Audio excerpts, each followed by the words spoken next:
อันนี้บ่แม่เพิ่นนะโดยสบายดีสาวสื่อยังเนาะสื่อเที่ยงอายุจักปีแล้วนี่ฮะ19หรือ20ปีนี่แหละว้าบ่ว่าดอกอันนี้บ่ลูกนั่นโดยเนาะถ่ายเด็กน้อยบ่ได้ลายพี่น้อยเนาะเพราะว่ายันเพิ่นปิดคอมเมนต์บ่าเพิ่งแน่เนาะเฮาก็แปลกใจเขามาเห็นครั้งแรกใช้ชาวเตี้ยจะลองยืนดูค่อยเห็นปุ๊บปัดโตช้ำๆกันเลยได้กับอันนี้เนาะเบิ่งอันต้องละแป๊บนึงเด้อฮะได้พี่น้อยทั้งบ่เพิ่งขอโทษขออภัยเนาะคิดว่าอายุแบบว่า12 13ปีพี่น้อยเนาะแม่นอลีบ่ตัวพ่อลูกเพิ่นบ่นี่แม่ป้าใช่อันเฮือนเจ้าดิซะอันนั้นบ่สติเฮือนเจ้าลูกจักคนแล้วนี่คนเดียวหน้าเพิ่นคือยังเด็กน้อยได้พี่น้อยเนาะเป็นญาติกันบ่2คนนี่เนาะอยู่กับไผเจ้าอยู่กับผัวแล้วก็อ้ายคนนึงตู้พ่อตู้แม่ได้ซะเสียไปแล้วเสียเบิดแล้วเหลือแต่เจ้าแล้วก็ผัวแล้วก็อ้ายเจ้าอ้ายเจ้านี่ได้ลูกได้เมียแล้วบ่ยังเหลือแต่เจ้ากับผัวนี่คนบ้านใดน่ะอยู่เวียงคนอยู่เวียงแต่มาไปพบหากันอยู่ไสอยู่เวียงอ๋อเจ้าขึ้นไปเฮ็ดเวียกอยู่เวียงเนาะตอนนี้ผัวเจ้าได้ซะไปเอาไม้มาใส่ซ่านเอาไม้มาต่อซ่านที่อันโดยชี้ออกมาหั่นเนาะโดยเนาะมีฟืนมีไฟมีน้ำเรียบร้อยแล้วกับพี่น้องเนาะเนาะมีโอกาสบัดหน้าพี่น้องเนาะสีพาไปเยี่ยมชมทางเพื่อนสาวเตี้ยเด้เนาะอายุ19 ปีพี่น้องแต่เพิ่นนั้นคือยัง10 ปี11 ปีเลยพี่น้องเนาะอันนี้ได้ซะผู้นี้ได้ซะจักปีแล้วนี่มาฮู้เพื่อนเจ้าอยู่ทางใดอ๋อลังนั่นเนาะอ๋ออันลังเชียวขาวน่ะได้เป็นหุงสีบ่น่ะฮะอ๋อเฮือนเพิ่นเป็นนั่นเพจลูซิ่งพี่น้องเนาะเพื่อนเพิ่นโตมีกกขามผู้โอ้กกขามนั่นใกล้ๆห้องน้ำนั่นบ่โอ้โหเห็นแล้วพี่น้องเนาะกล้องสิบ่เห็นพี่น้องเนาะข่อยตกใจเมื่อกี้นี่ตอนแต่มาแรกๆปุ๊บข่อยว่าเอ้าเพิ่นผู้นี้นี่เอาลูกบ่หรือเอาหลานหรือว่าเอาน้องสิเนาะเพิ่นมีลูกกะลีบ่อยากเสือสายตาเติบพี่น้องเนาะสำหรับคลิปนี้ขอตัวลาก่อนเนาะจบภาพบรรยากาศด้วยซาเตียและน้องโกมเพิ่นพี่น้องเนาะเพราะว่าถ่ายเด็กน้อยหลายบ่ได้เนาะเพิ่นปิดคอมเมนต์ว่าเพิ่นเคยลาเพิ่นเนาะเอาเป็นว่าสบายดีเนาะทั้งซาเตียอะไรก็น้องโกมเพิ่นเนาะทางเฮาก็สิได้เดินทางกลับต่อพี่น้องเนาะไปน้องหลานขอระเบิดขึ้นเด้ เนาะขอบใจด้วยมื้อหน้าสิแวะเวียนเข้ามาหาใหม่เด้อเนาะทั้ง2คนนี่ก็ทั้งพ่อตู้เพิ่นนำโดยสบายดีเนาะเจ้า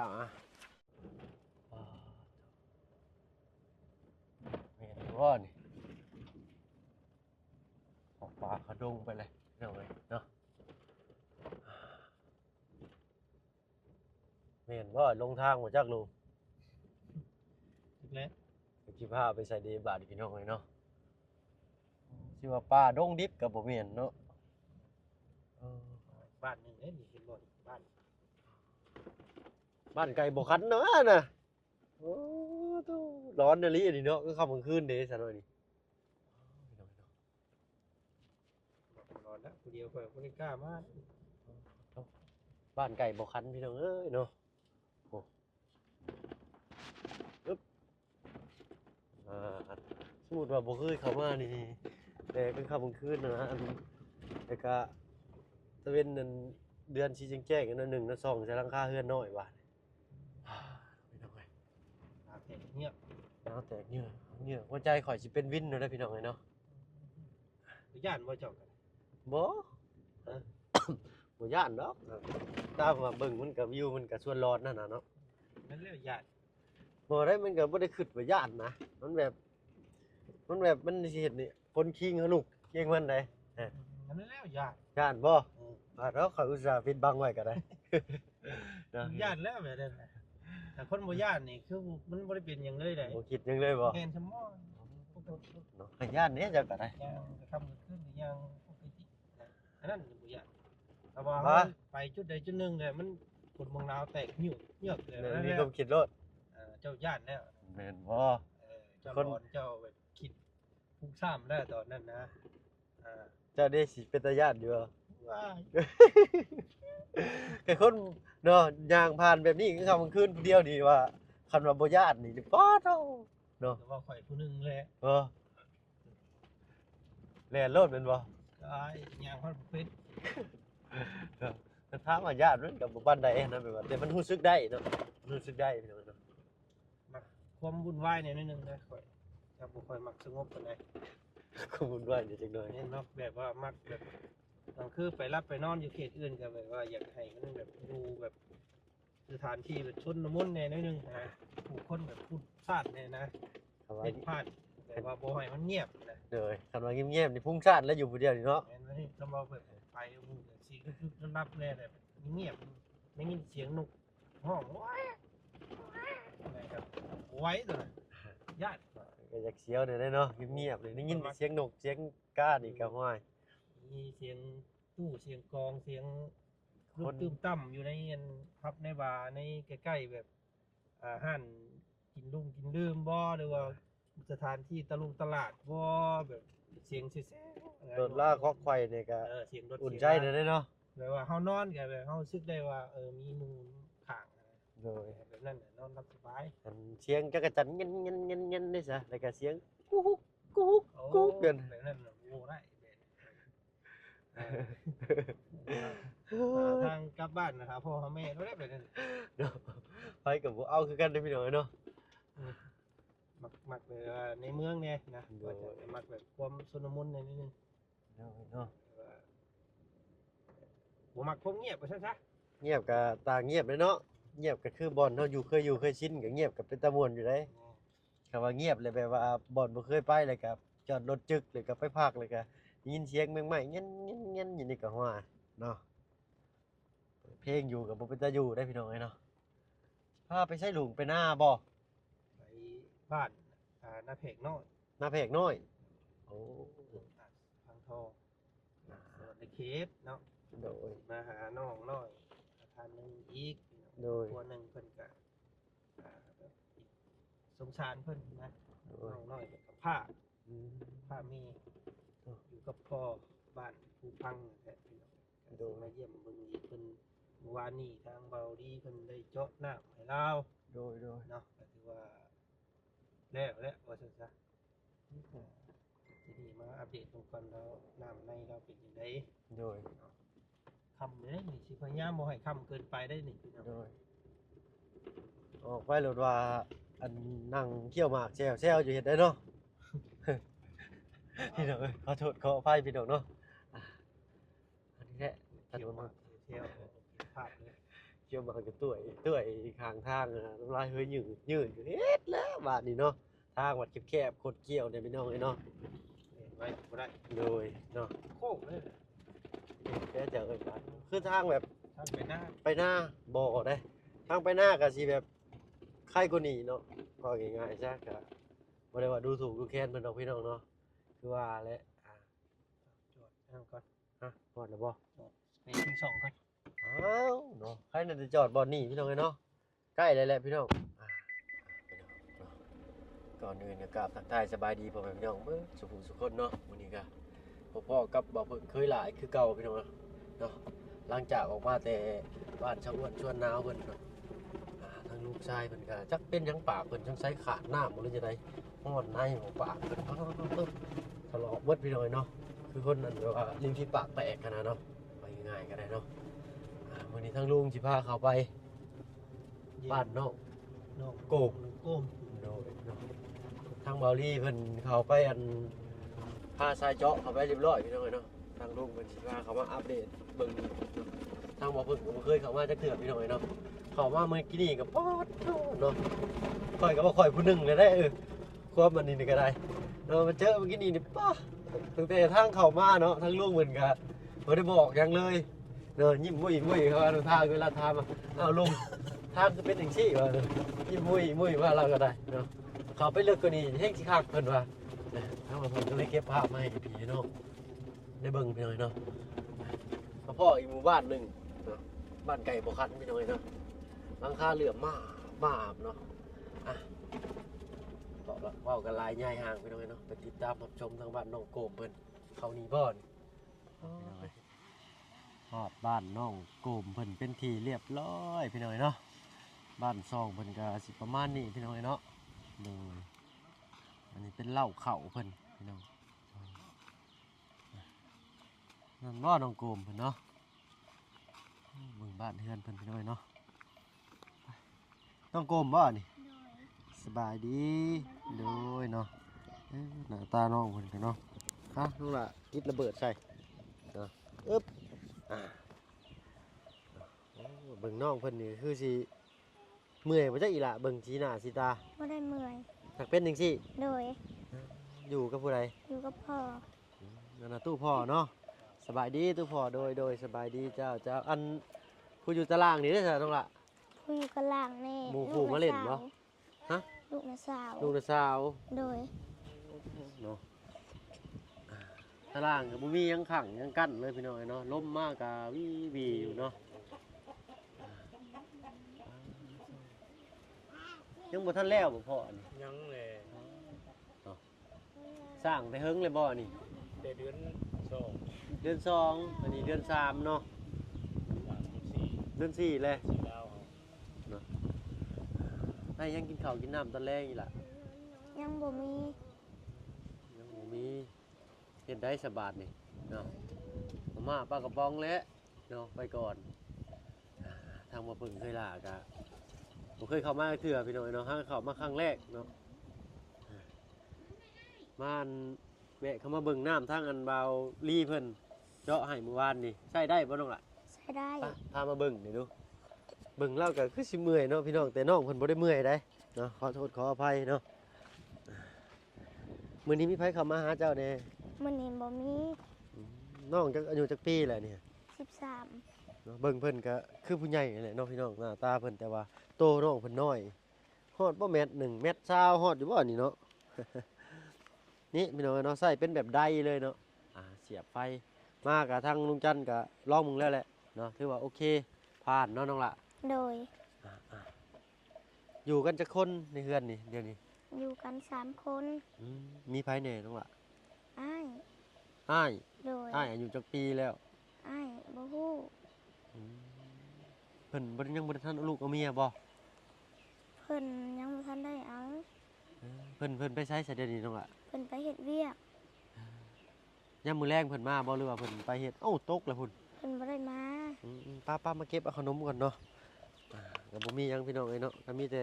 ขนมทางลุงจันทร์เพิ่นนี่แหละมาฝากมาต้อนน้องเพิ่นเนาะโอ้เหล้าเข่าเพิ่นได้นี่เนาะทางผ่านเข้ามากินนี่ก็ป้าดพี่น้องเอ้ยเนาะทางเข้ามีทางเดียวทางประตูเพิ่นว่าก็ได้ตกอีกได้หั่นล่ะว่าสิว่าเพิ่นน้องเพิ่นตั้งเงินโตน้อยอีหลีได้อายุ13 ปีเนาะเบิ่งชี้หน้าน้องเพิ่นคือเพิ่นเมื่อยแต่บ่ได้เมื่อยบ่น้องล่ะ บ่ได้เมื่อย ยิ้มกันจังซี่ โดย หัวกันจังซี่ โดย เนาะน้องเบิ่งน้องเพิ่นนี่คือแบบใช่ว่าคือเมื่อยแต่ว่าน้องเพิ่นบ่เมื่อยเนาะอยู่กับอ้ายแล้วก็พ่อ โดย 3คนเนาะ โดย มีอ้ายมีน้องจักคนจ้ะน้องล่ะ มีอ้ายมีน้องเท่า3คนนี่ละ จะเป็นน้องหล่าบ่ โดย อีกผู้หนึงได้ซะอ้ายแล้วก็มีเอื้อยบ่หรือมีผู้ชายหรือผู้หญิง ผู้ชายผู้หนึง โดยแล้วก็มีเอื้อยอีก โดย เอื้อยได้ซะเอื้อยเอาเพื่อนแล้วบ่เอาลูกเอาผัวเลย เอื้อยเพิ่นเสียแล้ว เอาเนาะอ้าวคือว่าจังซั่นเนาะบัดนี้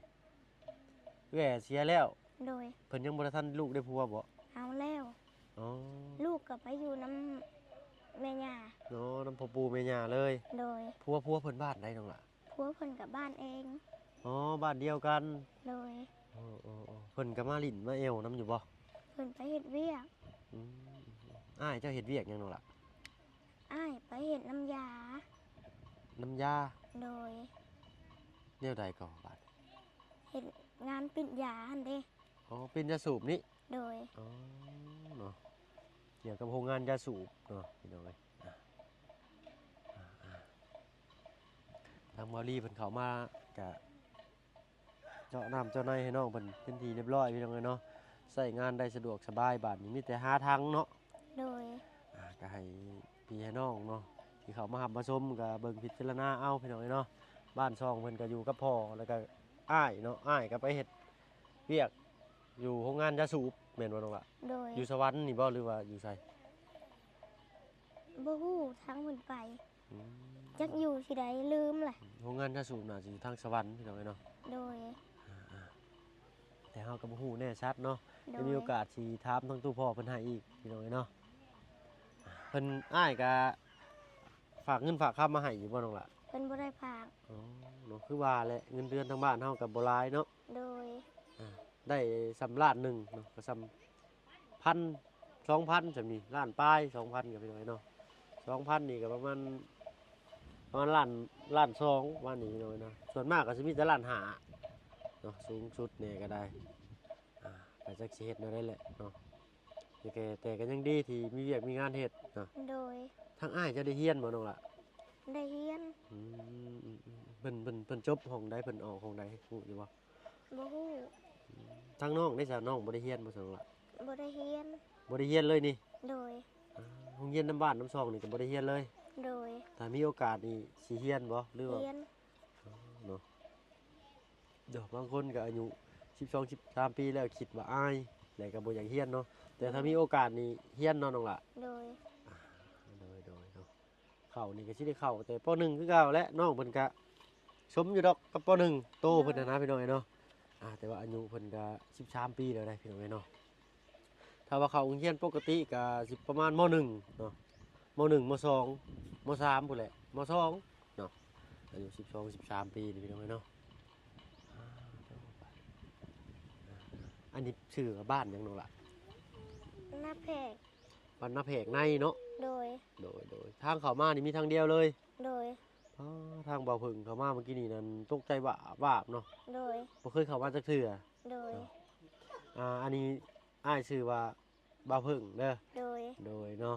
เขามาเยี่ยมมายามน้องเพิ่นพี่น้องเนาะมื้อนี้ก็เข้ามาแบบกระทันหันหลังจากที่เยี่ยมชาวอ้วนแล้วเนาะพี่น้องเนาะทั้งลูกเพิ่นก็ปากแห้งปากไข่พี่น้องเนาะ โดย ก็บ่ได้มีจังไปเยี่ยมเพิ่นมีแต่ขนมข้าวต้มกับนมพี่น้องเนาะก็เลยอันแลนจวดจ้าดเข้ามาหาน้องโกมเนาะ โดย โดยเห็นในคลิปเสียงเจ้าเว้าเนาะคือคนเมื่อยแต่ว่าเสียงเว้าเจ้าม่วนได้น้องล่ะ โดย เป็นเอกลักษณ์เนาะแบบว่าเสียงชัดดีอะนะเนาะ โดย ถ้าว่าฝั่งไทยเพิ่นเอิ้นก็ถ้าว่าเปรียบใช้ห้องเพลงก็เสียงคือนกกาละวิพี่น้องเนาะ โดย เนาะน่าสงสารอยู่สีหน้าสีตาน้องเพิ่นก็เนาะย่านน้องเพิ่นเมื่อยพี่น้องเนาะ บ่ได้เมื่อย คนเราเพิ่นบ่ได้เมื่อยนะแต่เลี้ยวเบิ่งเลยแบบจังสิว่าได้ความรู้สึกบอกบ่ถูกพี่น้องเนาะเฮาแบบสงสารในใจหั่นน่ะแต่ว่าน้องเพิ่นว่าบ่ได้เมื่อยเนาะได้แล้วบาดนี้พี่น้องเอ้ยเนาะก็ประมาณนี้พี่น้องเอ้ยเนาะบ้านช่องเพิ่นแต่ว่าทั้งเฮือนนี่ยังบ่ทันแล้วอ้ายขอขึ้นไปส่องได้บ่น้องล่ะ โดย เบิ่งโอ้ดูมาเบิ่งบันไดเพิ่นพี่น้องเอ้ยเนาะขั้นสู่ชีวิตเนาะแต่บันไดนี่ก็ประมาณ60เซนเลยพี่น้องเนาะความห่างนี่น้องเพิ่นประมาณเมตรหนึงเบิ่งตาบ่าวขอขึ้นเบิ่งเลยเด้อปึ๊บเจ้าเนาะอันบ่อนนี่บ่อนนอนไผน้องอ่ะ คนนอนพอ บ่อนนอนพ่อทางนั้นของเจ้าบ่ โดย อ๋อต้องให้มันนอนใกล้ปองนี่ล่ะกลางค่ำกลางคืนได้ซะเนาะซูมเอาพี่น้อยเนาะย่านลมปองในกับป้านนั่นสิประมาณนี้เนาะบ้านเรือนเพิ่นก็ได้เอาไงเนาะอันนั้นกระทั่งเข่าวะน้องล่ะ โดย โดยเนาะประมาณนี้พี่น้อยเนาะบ้านช่องบ้านต่อของตาเพิ่นก็ได้อุ้ยบุกล่ะ เข้ามาตอนใดนี่เนาะ อันใดนี่ร้านบ่ ลูกสาวเตี้ย ลูกชาวเตี้ย โดย เพิ่นผู้นั้นบ่ โดย ป้าตกพี่น้อยเนาะป้าพาไปเบิ่งนี่อันข่อยก็เห็นแรกๆข่อยก็สังเกตเห็นแล้วพี่น้อยเนาะป้าตกอันนี้บ่แม่เพิ่นนะ โดย สบายดีสาวสื่อหยังเนาะ เตี้ย อายุจักปีแล้วนี่ฮะ 19หรือ20ปีนี่แหละ บ่ว่าดอกอันนี้บ่ลูกนั่น โดย เนาะถ่าย เด็กน้อยบ่ได้หลายพี่น้อยเนาะเพราะว่ายันเพิ่นปิดคอมเมนต์บ่าเพิ่งแน่เนาะเฮาก็แปลกใจเขามาเห็นครั้งแรกใส่ชาวเตี้ยจะลองยืนดูค่อยเห็นปุ๊บปัดโตช้ำๆกันเลยได้กับอันนี้เนาะเบิ่งอันต้องละแป๊บหนึงเด้อฮะได้พี่น้อยทั้งบ่เพิ่งขอโทษขออภัยเนาะคิดว่าอายุแบบว่า12 13ปีพี่น้อยเนาะแม่นอลีบ่ตุพ่อลูกเพิ่นบ่นี่ แม่ ป้าใช่อันเฮือนเจ้าดิซะอันนั้นบ่สาวเตี้ยเฮือนเจ้าลูกจะคนแล้วนี่ คนเดียว หน้าเพิ่นคือยังเด็กน้อยได้อพี่น้อยเนาะเป็นญาติกันบ่2คนนี่ เดียว อ่าเนาะอยู่กับไผเจ้า อยู่กับครัวแล้วก็อ้ายคนหนึ่ง ตู้พ่อตู้แม่ได้ซะ เสียไปแล้ว เสียเบิดแล้วเหลือแต่เจ้าแล้วก็ผัวแล้วก็อ้ายเจ้า โดย อ้ายเจ้านี่ได้ลูกได้เมียแล้วบ่ ยัง เออเหลือแต่เจ้ากับผัวนี่คนบ้านใดน่ะ อยู่เวียง คนอยู่เวียง โดย แต่มาไปพบหากันอยู่ไส อยู่เวียง อ๋อเจ้าขึ้นไปเฮ็ดเวียกอยู่เวียงเนาะ โดย อ๋อตอนนี้ผัวเจ้าได้ซะ ไปเอาไม้มาใส่ตาม เอาไม้มาต่อซ่านที่อัน โดย ที่ออกมาหั่นเนาะ โดย โดยเนาะมีฟืนมีไฟมีน้ำเรียบร้อยแล้วกับพี่น้องเนาะอ๋อเนาะมีโอกาสบัดหนาพี่น้องเนาะสีพาไปเยี่ยมชมทางเพื่อนสาวเตี้ยเด้เนาะ โดย อายุ19 ปีพี่น้องแต่เพิ่นนั้นคือยัง10 ปี 11 ปีเลยพี่น้องเนาะอันนี้ได้สักผู้นี้ได้สักจักปีแล้วนี่ นี่ โมโหเพื่อนเจะอยู่ทางใดอ๋อลังนั่นเนาะ โดย อ๋ออันล้างเชียวขาวน่ะได้เป็นหุงซีบ่นะ บอเขา ฮะ เงินกระเจ้า อ๋อเฮือนเพิ่นเป็นนันเพจลูซิ่งพี่น้อยเนาะอ๋อ เพื่อนเพิ่นโต๊ะมีกกขามผูก โอ้กกคามนั่นใกล้ๆของน้ำนั่นบ่โอ้โหเห็นเลยพี่น้อยเนาะกล้องสิบ่เห็นพี่น้อยเนาะข่อยตกใจเมื่อกี้นี่ตอนแต่มาแรกๆปุ๊บข่อยว่าเอ้าเพิ่นผู้นี้นี่เอาลูกบ่หรือเอาหลานหรือว่าเอาน้องสิเนาะ โดย เพิ่นมีลูกกะลีป้าบ่อยากเสือสายตาเติบพี่น้อยเนาะ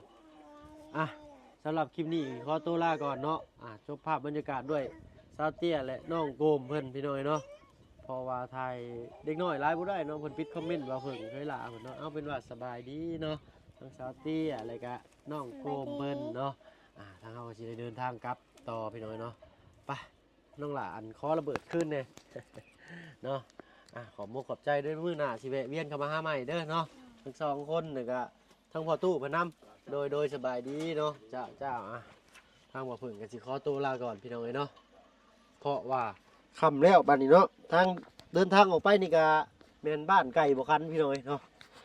เงียบสงัดอยู่เนาะเข้ามาแรกๆเพิ่นก็ปกติก็เป็นคนแบบ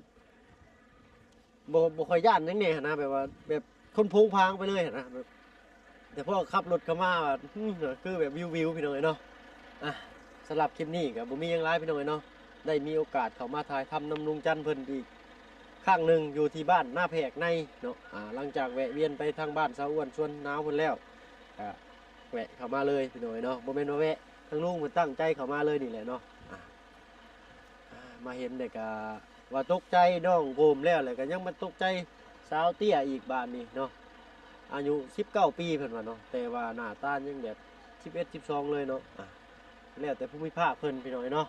บ่เป็นภูมิภาคดอกแต่ว่าแล้วแต่หมู่บ้านเพิ่นเนาะกรรมพันธุ์เพิ่นนำแน่เนาะอันนั้นเป็นเรือนของสาวเตี้ยเพิ่นพี่น้องเนาะสำหรับคลิปนี้ลาแล้วพี่น้องเนาะพอกันคลิปหน้าเอาเป็นว่าสบายดีพี่น้องเนาะ